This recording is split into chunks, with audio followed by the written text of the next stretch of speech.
In this tutorial, I'll be telling you guys on how does Fiverr work. So let's get started.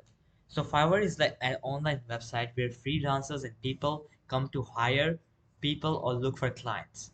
So basically, let's say you're looking for a service from a freelancer about graphics and designs. So here you can just choose graphics and design and choose the category what you're looking for. So let's say I'm looking for an image editing, so I can just click on that option and I'm gonna get many options where people are selling their services. And you can see the best one by seeing the reviews. So as you guys can see, this service has been bought by 501 people and there's an overall rating of 4.9. So this tells us that this service is highly preferred by different people.